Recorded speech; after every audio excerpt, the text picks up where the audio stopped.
your cult boyfriend. You seem to like these videos. You guys seem to really have fun with these. Basically, I go to Google and I ask Google what the best films ever made are, and then I comment on what I see. And a lot of them happen to be overrated. And I think even more of them, coincidentally, are pretty damn good, pretty great. So let's just jump into it. Let's just get with the hot takes. Oh, this is why I'm not more popular. These are popular movies. I have not seen a single fucking one of these. Never. None of them. I don't even want to. Okay, fuck. Well, there we go. There we go. How was that for insight? Was that fun? That's a good example of why we don't cover more popular films because I couldn't be bothered to watch them. Fuck. Okay, let's go to sci-fi action. That sounds like everybody should know about sci-fi action movies. Terminator 2, Judgment Day. I love it. I love James Cameron. He's fucking precious. I love James Cameron. Terminator 2, Judgment Day. I like it a lot. I've noticed though that cinephiles when they want to sound more unique or interesting than they actually are, they're like, "Yeah, but I like the Terminator more." Like it's like a brave statement, as if it was something meaningful at all. It's not though. Um, you're basically just telling me that you like one massively successful blockbuster more than another massively successful blockbuster. I don't understand. Why do we quibble when it comes to James Cameron? All right. The man is a self-proclaimed populist filmmaker, and he's probably the best one there's ever been so far as popular filmmaking made specifically for the widest audiences possible. I think that T2 is better than T1, but once again, arbitrary. I love Terminator 2, though. It's fucking fantastic. I love it. Inception, we have covered in this series before, and you know that I think Inception is dumb. Essentially, I think that it's a showcase of how wildly unimaginative Christopher Nolan truly is, and it's a way for incredibly dumb people to feel kind of smart, and I don't like that kind of empowerment. Fuck that. Aliens, I'm gonna sound just as bad as the people who say they like Terminator 1 more than Terminator 2, but I like Aliens more than Alien. But that's primarily, see, there's a difference. It's more different than like comparing two different James Cameron action movies together, because that's where things get truly arbitrary. I think James Cameron is an unbelievably better filmmaker than Ridley Scott. I don't think Ridley Scott has an. Okay, James Cameron has more talent in his like the pinky fingernail than Ridley Scott does in his entire body. I like Alien 1. I think it's good, but Aliens, I think it's a masterpiece. I think it's beautiful. I think it's incredible, you know? James Cameron cult for life, everybody. We excited for Avatar over here? You better fucking believe it. Predator is really cool. I like Predator. That's a really fun action movie. Who doesn't like Predator? I'm sure a lot of people actually don't like Predator, but I don't want to know those kinds of people. Total Recall is I think it's an excellent Verhoeven film. I'm a fan of Philip K. Dick anyway, so I do like his politics, his philosophy. And Sharon Stone is hot as motherfucking fuck in that movie. The best scene I think is the scene where she turns, right? Where she reveals herself to be an antagonistic force in the film, and they have their little fight, little shootout in their apartment. It's so fucking hot, dude. I love it.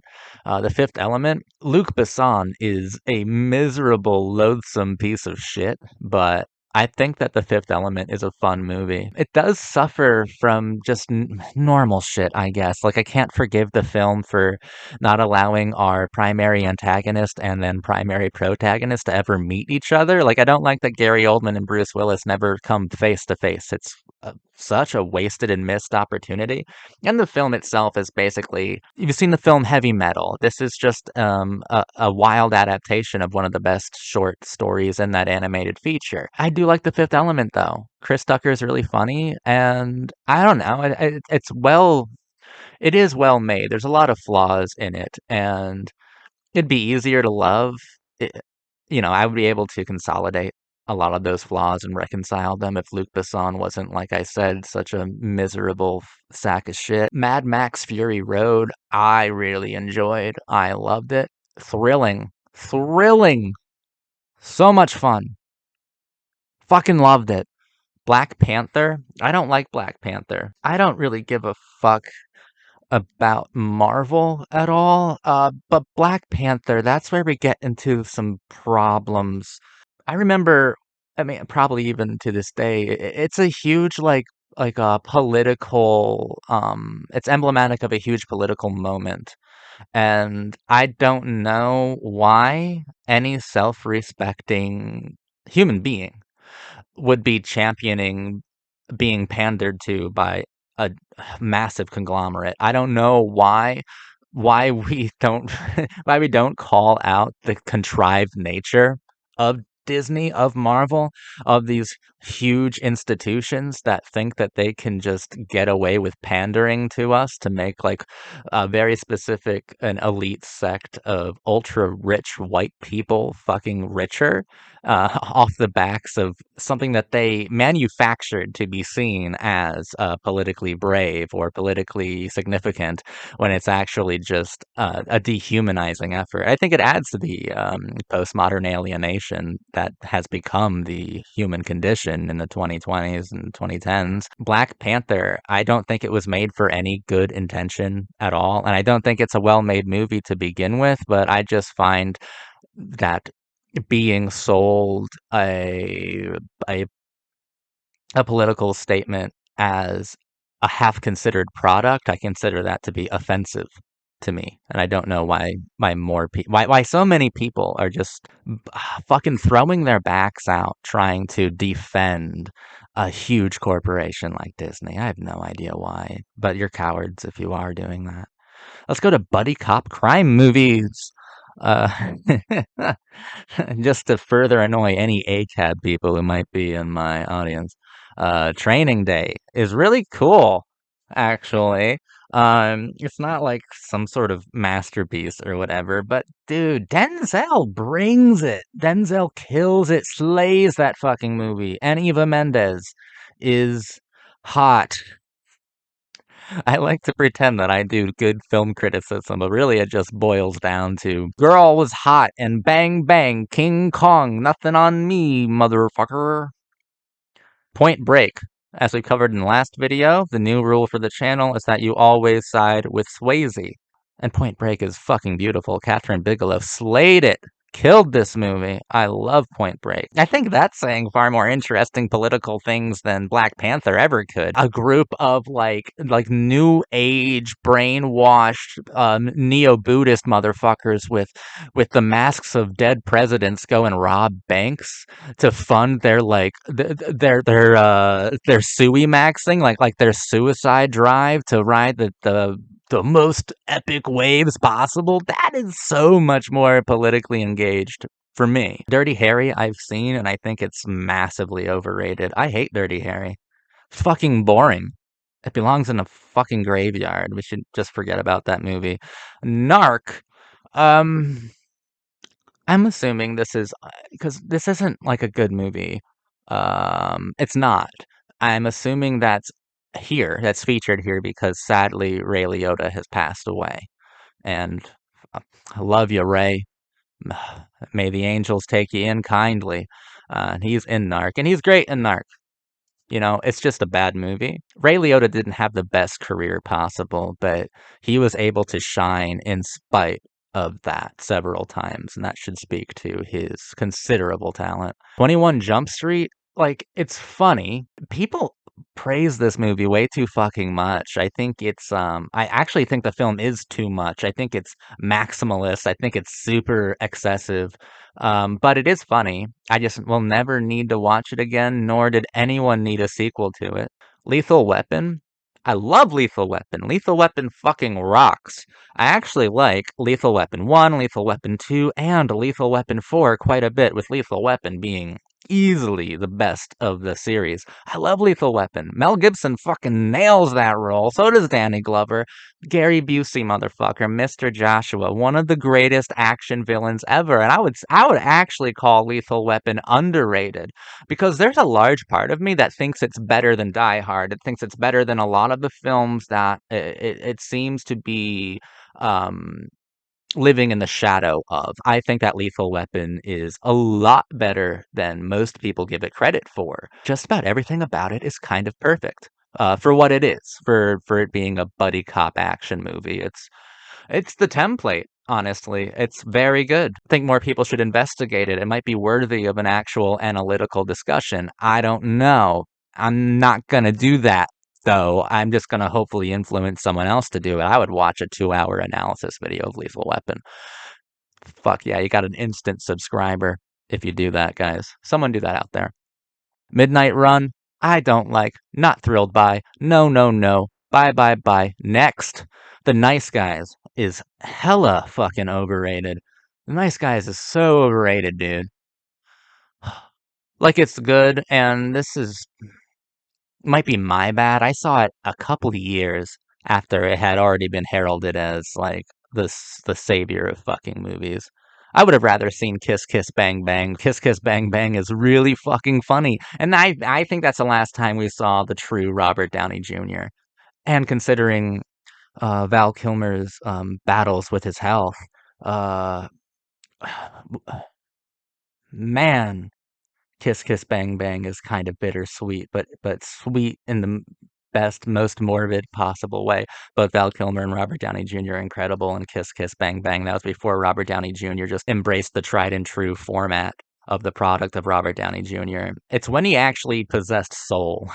There's a lot of qualities to his performance in Kiss Kiss Bang Bang that is unexpected, that is truly exciting and emotional and funny. And Val Kilmer is even better than Robert Downey Jr. was in that movie. So I love Val Kilmer. It's kind of tragic um, not having him around in the same capacity.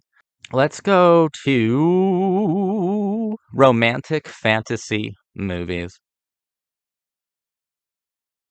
Princess Bride is overrated. Fucking grow up. God damn it. Have a taste that's different from your fucking weird dads. Princess Bride's not good. It's not good. I'm sorry. It fucking sucks. Ghost? Refer to the rule book? Um, Side with Swayze. We must do that. We must side with Swayze. The Time Traveler's Wife. I haven't heard of it.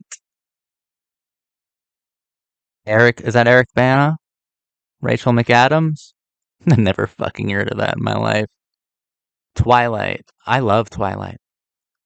Well, okay, let me say that Twilight, that film right there, might be the weakest in the entire series. I think that New Moon, Eclipse, and Breaking Dawn 1 are fucking incredible, with New Moon being the best. There's a lot of substance to these films. I love them. They're pretty layered. The first one, awkwardly, is the worst one. I don't like it at all. Well, I also don't like Breaking Dawn Part 2 too much, but the three I mentioned are fucking ridiculously impactful.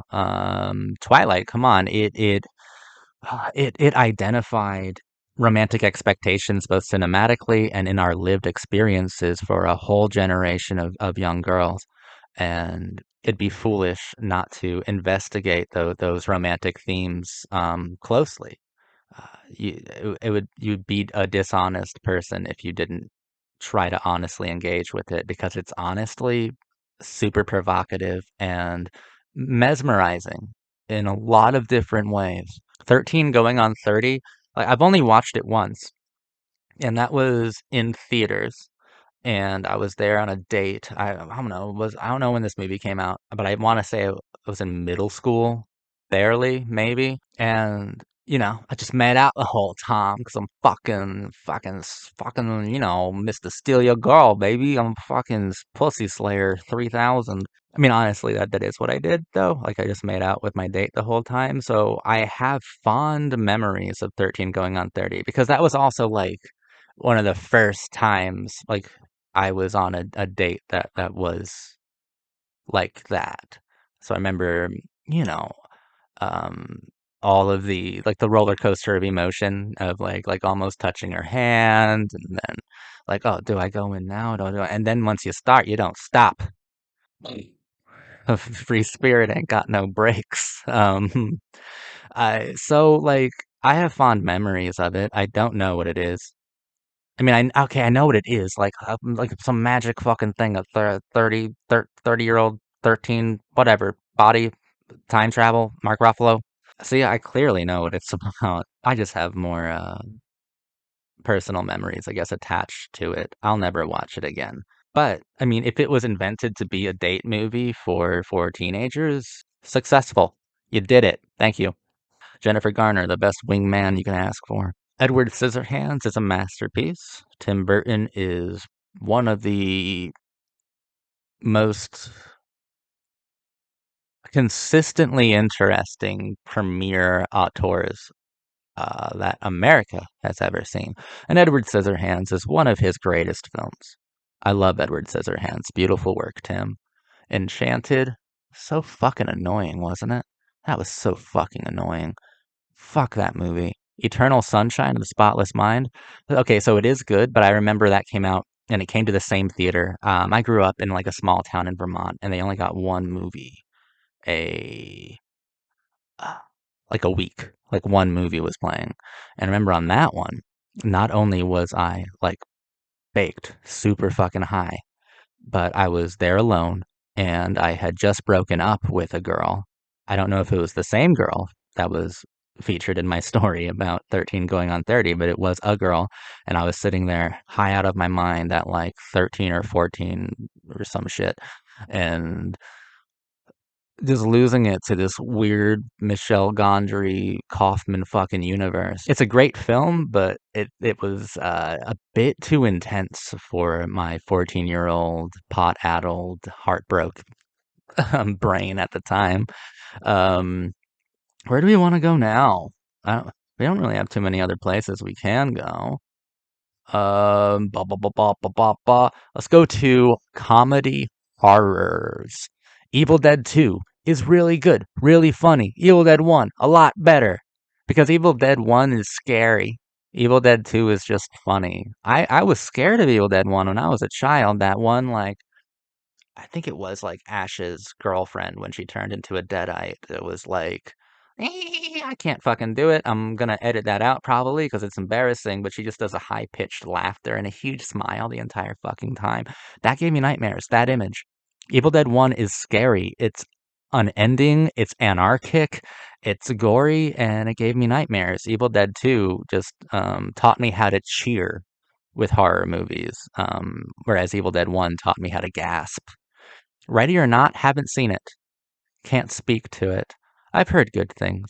Same with The Love Witch. I haven't seen The Love Witch, but my God, I've seen a million stills on Twitter, and every still I've ever seen looks beautiful. Like it looks like a beautifully made film. I just haven't had access to it, I guess. I've just never seen it. I actually would like to see it, but I haven't. So I can't say anything about that movie other than it looks beautifully made. The colors look great. That's it though. An American Werewolf in London is astonishing. I love that film. That is so good. I think that's probably the best comedy horror film that I've ever seen. I think it's hilarious. John Landis fucking killed it. Good job, John. This is a fucking masterpiece. Trick or Treat, so overrated. I remember that's what like the edgy kids in the 2000s would make you watch. And you'd go, "Whoa, bro, so cool, so edgy, man. Whoa, look at you, man. Better watch out. Fucking slugger over here." Trick or Treat is so overrated. I hate it. I hate it. It's nauseating. I hate films that have that kind of structure to them. Where structure seems to be its like primary component, right? The film is hyper fixated on structure, and then it can't even do that in a way that isn't awkward or contrived. So fuck Trick or Treat, fuck the characters, fuck everything about it, but definitely fuck the following around it that won't seem to die. They just keep multiplying. Fuck Trick or Treat. The Lost Boys is my favorite film of this bunch, but I don't think it's a comedy. I think it's straight up fucking horror, and I think that Joel Schumacher was, um, um, I almost called him an intensely great filmmaker, but he's not. He's not even intensely good. He's intense. He's an intense filmmaker, and The Lost Boys is one of the greatest queer horror films I've ever seen. Um, I love, the story of the vampire starting off as fear of a vaguely Eastern European foreigner, as personified by Bela Lugosi, going up through the ages.